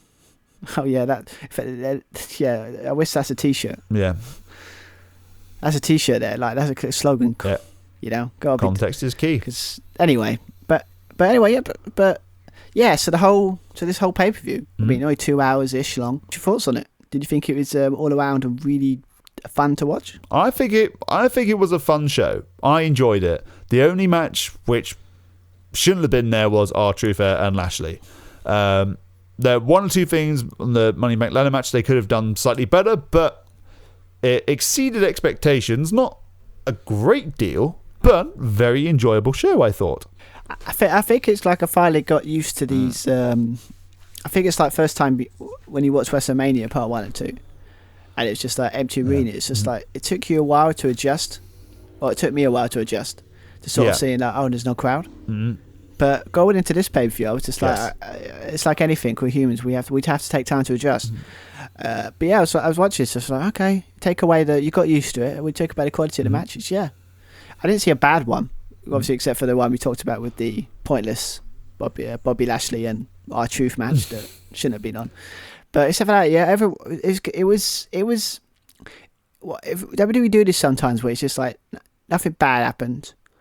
You didn't watch it like going, oh my god. It was just solid. The matches were entertaining. Maybe some questionable decisions. Predictable results, but again, we mentioned it before. So long as it makes sense, it's okay. I think for us, normally, in the time we're living in and what we're going through, I think just a solid, fun wrestling show is fine. I mean, obviously this is nothing new. WWE do these kind of shows like just like this. It's competent, but it's never like over the top. But like obviously with this whole coronavirus type stuff, then it kind of works. It just fine. And the next pay-per-view is Backlash, which is 5 weeks. So already you've got that kind of breathing space for the next one, rather than a while ago when we were having pay-per-views every 2 weeks. It seemed it's like, oh bloody hell! Give us credit. Give us credit though. We got through them. We actually did like do them every 2 weeks. We got through them. Oh boy, did we have to get through them. I mean, I got about we used to listen back to our old reviews because obviously we keep forgetting. We've been doing this like 2 years now, man. 3 years. Longer than that, I think now. Yeah. So it's like it makes it sound like we just done it yesterday, but for me, it's like no, we've been doing it for so long. So we've got like 50, 60 episodes or something, or maybe like.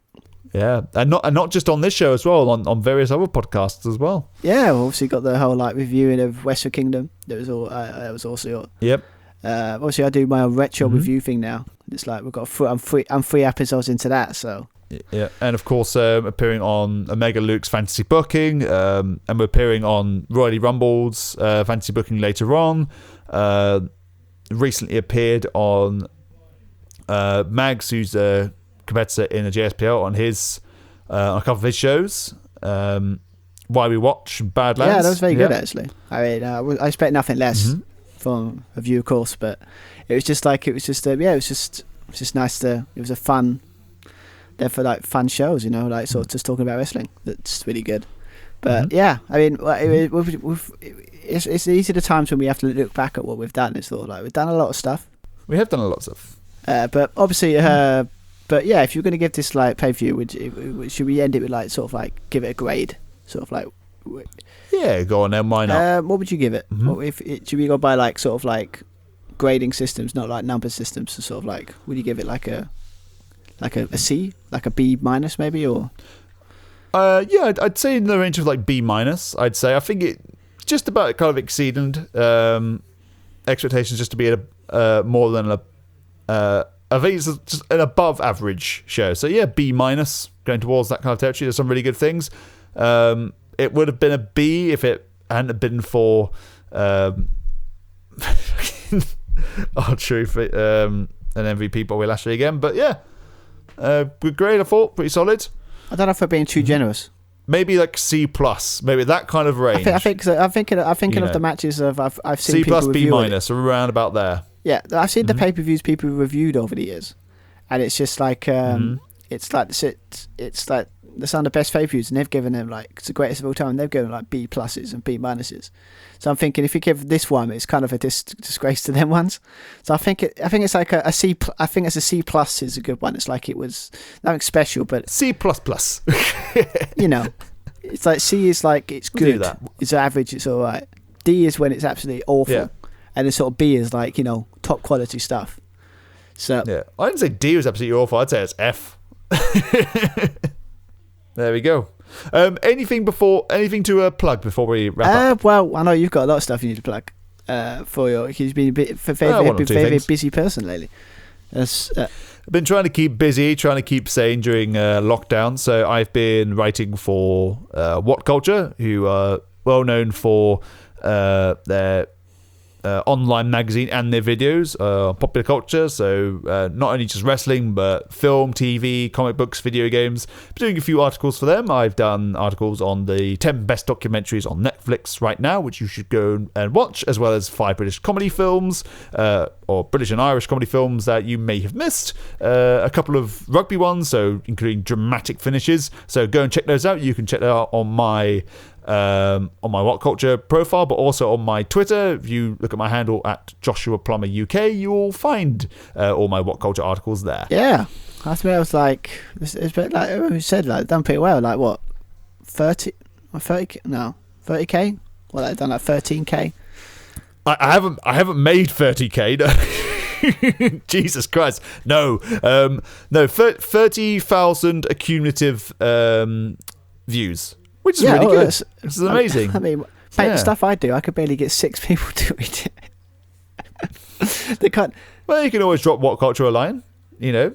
I could do. I mean, to be fair, I probably could do it. It's just like it's anything. It's taking a leap from having freedom to do my own stuff with my own quality, and then sort of like that's a massive leap. But I could do it. But I mean, I'm not doing anything amazingly crazy like that. But I have been doing like some best matches series thing where I'm just looking back at certain wrestlers' best matches over the years. I done Stone Cold's. That was that was great to go back and watch a bit of Stone Cold Steve Austin. Hell yeah. Obviously, another thing. Obviously, one of them got liked by Kurt Angle. Yes, and most recently as well, I checked out this morning. We are now being followed by WWE Hall of Famer Sergeant Slaughter. No, I saw that. I was like, it's just like there's difference from liking something, but just the guy got away to actually follow us is just like that's crazy, man.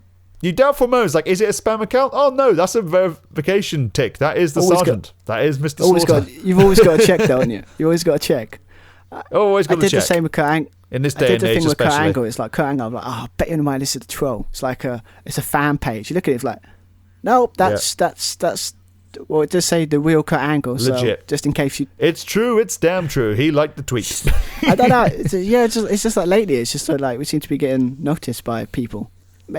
Pretty good. It's awesome. But finally, and that's a cue for The Rock to like a tweet or whatever. Oh, don't even get me started if The Rock liked one of our tweets.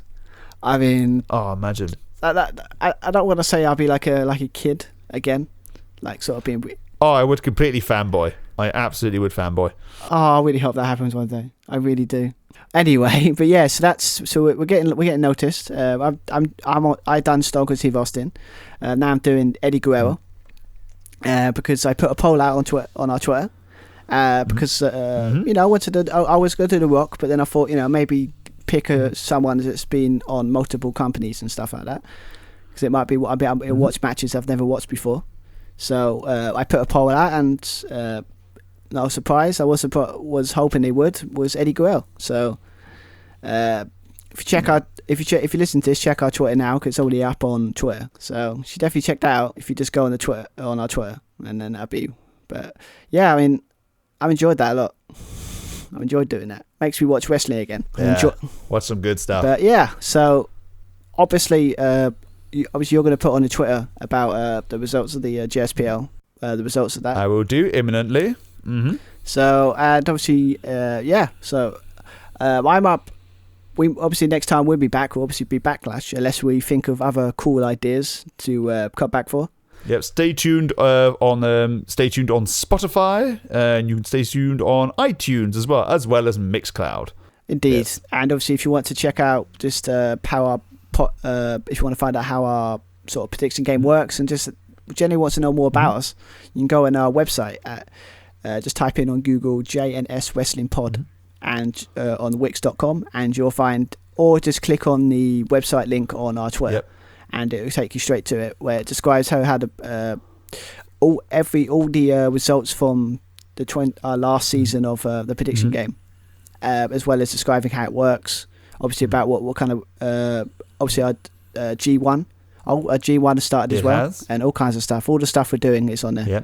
If you want to get involved as well as know any more information, visit the website. You can also follow us at Josh and Stu's Twitter, Josh and Stu Pod, or if you want to be a little bit more formal, you can send us a very nice email, or a very informal email, or whatever you want to do.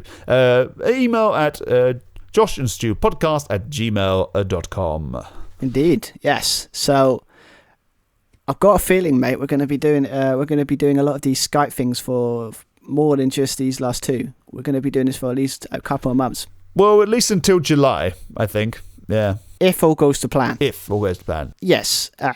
I mean, got to be honest, July or possibly September. Depends, because I think for myself, I want to be back to work for a long time, because obviously, big large crowds and big events are going to be like the last thing to come back. So I mean, it's kind of screwy for us, I guess. I mean, for you, it's like, kind of crappy for you, isn't it? As well as me. Yeah, it's a bit crappy for me, but I'm just going to try and crack on with what I can do at home. So a few more articles, maybe a bit of voiceover stuff, some editing. Yeah, bits and pieces. Keep myself busy, keep myself occupied, keep myself sane. Try not to go stir crazy. I hope you are all well at home, not going stir crazy either. I hope you enjoyed the show, and I also hope you enjoyed listening to our podcast. Thank you very much for listening. Well, indeed, yes. Hopefully you listen to it has made you life a bit better, and hopefully made you keep yourself sane, as well as we are on. I think I'm on the borderline before I start going crazy. But yeah. So obviously, I think nothing more to say. There's obviously sign off saying I've been Stu Evan.